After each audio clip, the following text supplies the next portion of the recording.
Bonjour à tous! Aujourd'hui, nous recevons en entrevue Arnaud Vincent Rachella et Charles Vincent, deux jeunes comédiens qui font des sketchs sur les réseaux sociaux dans le duo Les Confrères.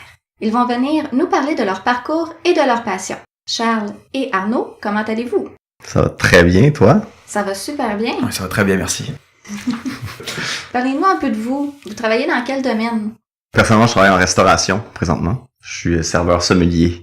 Moi, je travaille dans une école de théâtre, qui est l'école de théâtre du Vieux-Saint-Eustache, depuis maintenant bientôt 1 an. Puis moi aussi, comme tout jeune comédien qui vient de commencer à travailler, je travaille aussi dans un restaurant pour arrondir les fins de mois, là. D'où vous est venue l'idée de créer un duo humoristique et pourquoi Les Confrères? On est super proches, on a une super bonne chimie ensemble. On est très bons pour rire de certaines situations, puis de surenchérir en faisant des blagues l'un et l'autre. Disons que quand on est dans des soupers de famille ensemble, c'est pas de tourpeau. En fait, lui, il m'a approché parce que les deux, on consomme énormément de sketchs humoristiques. On est abonné à plusieurs chaînes sur YouTube qui parlent de ça. La comédie, tout ça, on aime beaucoup. Il y a à peu près 3 ans, pendant que j'étais encore aux études, il m'a approché pour qu'on se parte un duo humoristique à faire des sketchs, justement, sur les réseaux sociaux. Il sentait que ça pourrait vraiment fonctionner, puis tout ça. Mais comme j'étais aux études, je pouvais pas vraiment prendre le temps de faire ça, puis on pouvait pas s'investir autant comme on le fait aujourd'hui. Donc j'ai décidé d'attendre mes études, puis là évidemment quand j'ai fini, l'année qui a suivi, mettons que c'était une année charnière, disons pour moi, là c'était un petit peu difficile. Je traversais quelque chose de pas très évident. On a mis ça de côté, puis là à un moment donné, toute cette année-là, il m'a beaucoup travaillé pour... À force de le travailler, ouais, il a fini par dire oui. Ouais, j'ai fini par dire oui. Je me suis dit que c'était une belle opportunité de faire quelque chose avec mon frère, justement. Je pense que c'est pas donné à tout le monde de faire ça. Donc, on en a profité, puis on a décidé de sortir notre première vidéo. Puis pourquoi Les Confrères? Ça, en fait, on a brainstormé sur un nom qu'on pouvait trouver ensemble. Puis, curieusement, dans ma vie... un des commentaires à mon égard qui est arrivé le plus souvent, c'est de me faire traiter de con. Principalement par moi. Voilà, exactement. Donc, c'est ça. Le nom parfait. Ouais, exactement. Puis, en plus, on est frères, donc on cherchait quelque chose qui est en lien avec ça. Puis là, à un moment donné, je dis que c'est moi qui ai eu l'idée de nous appeler Les Confrères. Lui, il dit que c'est lui qui a eu l'idée. Fait que déjà, ça donne le ton sur qui a trouvé le nom. Donc, c'est ça. C'est moi.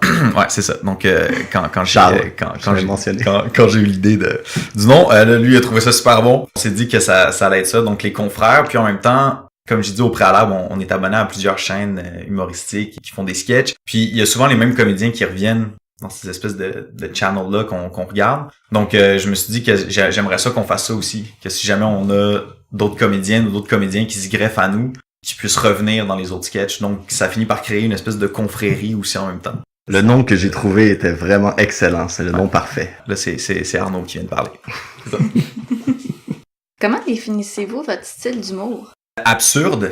Complètement, je pense qu'on se dirige vraiment là-dedans, mais c'est un peu malgré nous, je pense, parce que en fait, en écrivant, parce que je fais beaucoup l'écriture des sketchs, en fait, en écrivant les sketchs, je pensais pas qu'on allait se diriger vers ce style d'humour-là. Je pensais pas que l'absurde, c'était quelque chose qui faisait beaucoup partie de notre style d'humour. Parce qu'en fait, je savais pas vraiment c'était quoi la définition du terme absurde. Tu sais, on associe souvent l'humour de non-sens avec l'absurdité, mais l'humour de non-sens, ça le dit dans le mot, c'est que c'est juste que ça n'a aucun sens, c'est juste un enchaînement de gags qui ont pas de lien entre eux. À un moment donné, j'ai comme eu la définition de l'absurde, puis j'ai réalisé finalement que c'était ça qui englobait le plus notre style. C'est que l'absurde, en fait, c'est soit un personnage va réagir d'une manière très banale à une situation vraiment incroyable ou très très exagérée, puis sinon à l'inverse, c'est que le personnage va réagir de façon très exagérée sur une situation vraiment banale. Quel est votre processus créatif? On n'a pas de processus créatif coulé dans le béton. On peut s'inspirer d'une situation très banale de tous les jours, ou on peut aussi avoir un flash sur quelque chose chacun de notre côté.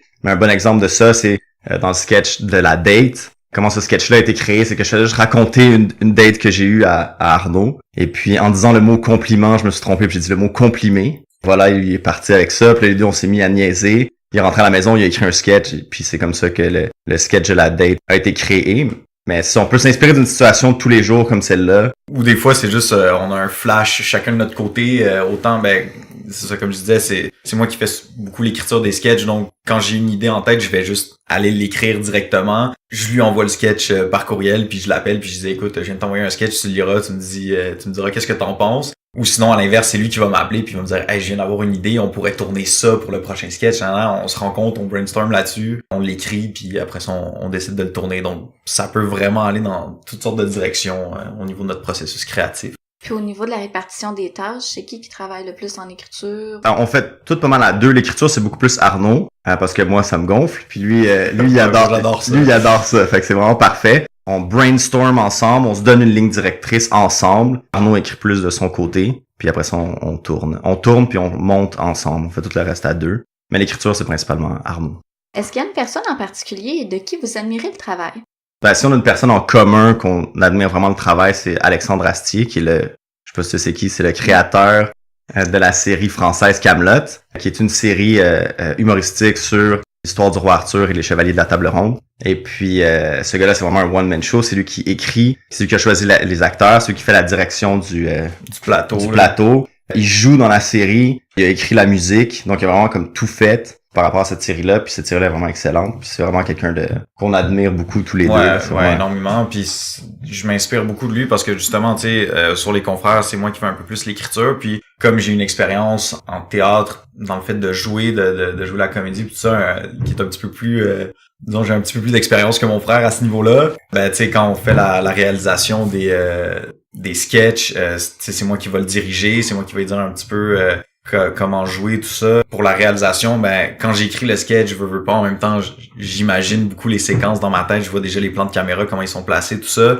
Je vais faire un peu la réalisation, c'est moi qui fais l'écriture en même temps, tout ça, donc j'ai l'impression un peu de faire ce que ce gars-là fait en même temps, à très petite échelle par contre, là, c'est sûr que je suis pas à son niveau, mais c'est quelque chose que je trouve vraiment intéressant, puis j'admire beaucoup ce gars-là parce que j'ai regardé beaucoup d'entrevues de cet artiste-là, puis je m'identifie beaucoup à lui, moi, personnellement, par rapport à toutes les réflexions qu'il y a sur les propos, quand il pose des questions en entrevue, tout ça, toutes les réflexions qu'il y a là-dessus, je m'identifie beaucoup à lui, je partage beaucoup la même opinion que lui, donc c'est quelqu'un qu'on a beaucoup en commun, qu'on admire.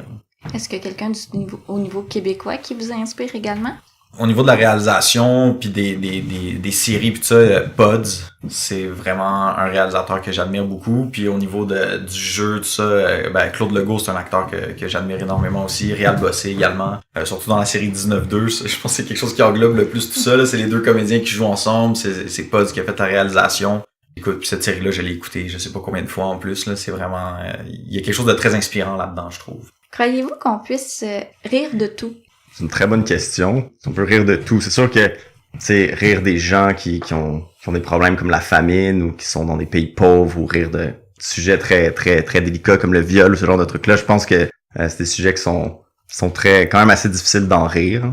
Ouais, mais c'est ça, mais c'est touché un peu de demander ça, tu sais, est-ce qu'on peut rire de tout? Moi, je pense pas qu'on peut rire d'un sujet, tu sais, comme choisir un sujet comme la mort, le viol, toutes ces choses-là, tu sais, on peut pas choisir un sujet puis faire, hey, on va rire de ça, mais je pense que dans ces sujets-là, il y a quand même quelque chose de drôle qu'on peut en tirer. Comme par exemple, récemment, j'ai vu une entrevue de Mike Ward à Tout le monde en parle. Tu sais, cet artiste-là a bâti sa carrière là-dessus, sur les sujets tabous, puis de faire rire les gens avec ces sujets-là dans des zones que pas grand monde oserait aller. Puis il a dit dans une entrevue, justement, il dit « Moi, je choisis pas des sujets qui sont déjà drôles parce que c'est déjà comique à la base, donc je peux pas faire de blagues là-dessus. » C'est ça qui finit par faire rire les gens, tu sais.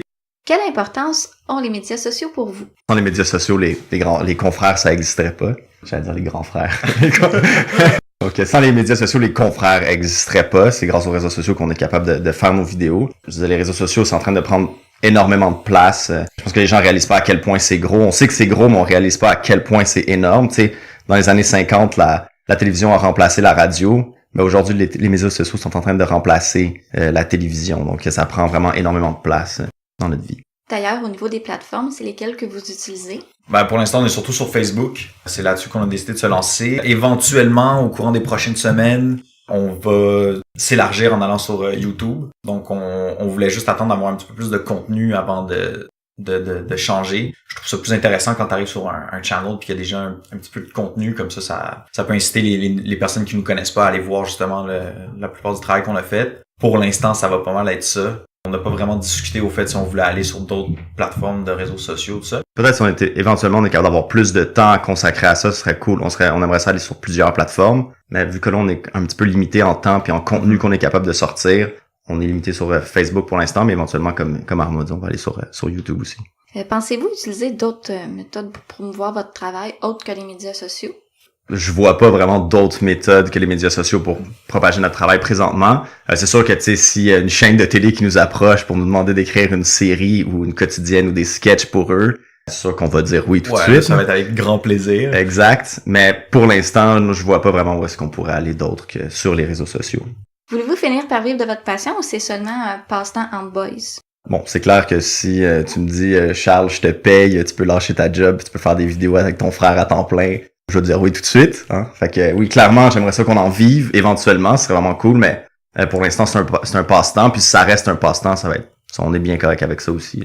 Ouais, c'est ça. Si un jour il y a quelqu'un qui nous approche, ben tu sais, c'est sûr que oui, à la base, tu sais, c'est un passe-temps, on aime ça. Tu sais, c'est une passion aussi pour moi, tu sais, de faire du jeu, puis d'écrire, puis de faire des sketchs, tout ça, surtout avec mon frère. C'est sûr que si on peut finir par en vivre, je dirais jamais non à ça, c'est sûr et certain. Je tiens pas spécialement à passer ma vie en restauration, mais donc c'est ça. Pour l'instant, c'est vraiment un passe-temps, puis passe-temps, c'est un grand mot, je trouve, parce que le peu de temps qu'on réussit à trouver ensemble pour pouvoir le passer ensemble, puis de justement builder nos vidéos, les faire le montage, le tournage et tout ça, c'est déjà assez fastidieux. Ouais. Non, c'est surtout un passe-temps pour l'instant. Si ça peut aller plus loin, on se le souhaite. On ne dira pas non à ça, c'est clair. On dira pas non. En terminant, avez-vous une promotion quelconque de votre duo que vous voulez faire? Quel sketch les gens qui nous écoutent devraient aller visionner? Ben, c'est sûr qu'au niveau de la promotion, ben c'est ça. Là, pour l'instant, on est sur Facebook. Éventuellement, on va aller sur YouTube. On a plein de bons vidéos qui s'en viennent, avec des tournages qui vont être un petit peu plus élaborés que les sketchs qu'on fait en ce moment. Ça va nous prendre un petit peu plus de temps à sortir, mais je pense que la qualité des vidéos va juste aller en montant. Ouais, je pense que si j'avais une vidéo sur laquelle je dirigerais les gens, je pense que le sketch du riz. Ouais, définitivement. C'est vraiment un must en ce moment pour notre chaîne. Je pense que c'est celui qui est le plus populaire en ce moment et qui rejoint le plus de gens. Donc je conseillerais aux gens d'aller voir ce sketch-là. Tout le monde trouve ça très compliqué de faire cuire du riz, fait que je pense que c'est une bonne idée d'aller visionner une vidéo pour apprendre comment faire ça. En même temps, c'est ça, il y a une petite technique de recette. Tutoriel. C'était-tu inspiré de votre travail en restauration par hasard? Ah mais ça, Arnaud, une très bonne histoire là-dessus. Ouais, exact. Ouais, c'est très drôle parce qu'en fait, à la base, pour expliquer, c'est que la veille, moi et mon frère, on s'était parlé au téléphone, on avait choisi un sketch qu'on voulait tourner le lendemain.